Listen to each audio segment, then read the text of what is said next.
Assalomu alaykum azizlar. Surxondaryodan qizil olib keldi mana. Kichkinalari ham bor, o'rtacha tuxumdan kattaroqlari ham bor. Eng muhimi buni hozir juda aniq ma'lumot bo'lmasa ham mana shu tuz o'lchagich bilan uni zararli tuzi miqdorini aniqlaymiz. Shu nitrat deydigan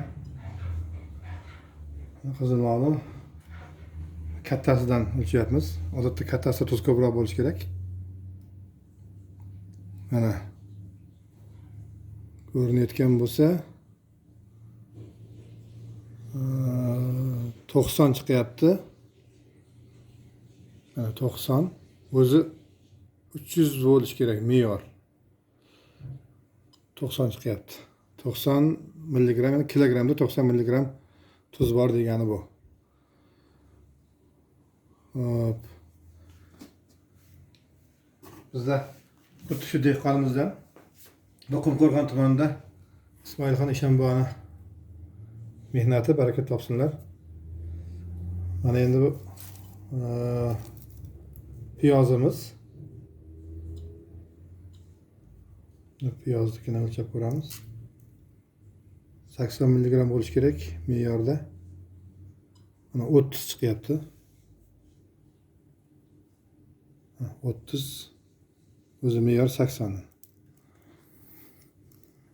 Da endi qizil olib endi boshlandi. Hosil bemalol. Piyoz ham 2 tonnacha bor ekan zaxirada. Sentyabr oyigacha saqlab berishim mumkin deyaptilar.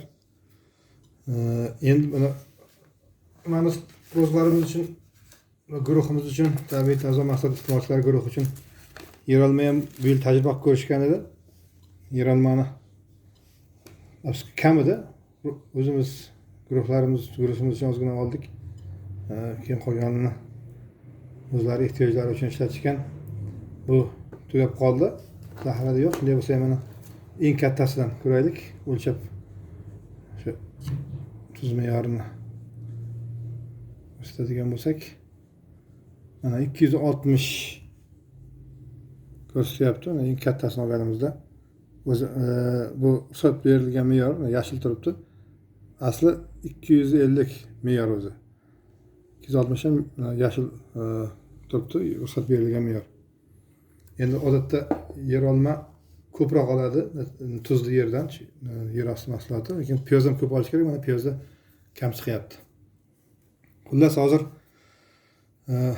bizni o'sha daladan olgan lavhamizni ham izohga qoldiramiz. Mahsulotni talabgori bo'lsa, biz buni o'zimizning guruhimiz uchun olib keldik. Shu Telegram ijtimoiy tarmog'ida tabiiy toza mahsulot iste'molchilari guruhimiz bor. Qayerda tabiiy mahsulot topsak olib kelamiz. Shular uchun olib kelganmiz. O'zimiz uchun, ro'zg'or uchun. Lekin dalada bor, piyoz ham 2 tonnacha bor. Kim xolasa o'zlaridan borib olishlari mumkin. Qumqo'rg'on tumanida Ismoilxon Eshonboyning raqamlarini izohda qoldiramiz. E'tiborlaringiz uchun rahmat. Tabiiy toza mahsulot istaganlarga bizning bir xolis yordamimiz va kimda shunaqa mahsulot haqida xabar bo'lsa, bersalaringiz biz ham xursand bo'lamiz. E'tiborlaringiz uchun rahmat.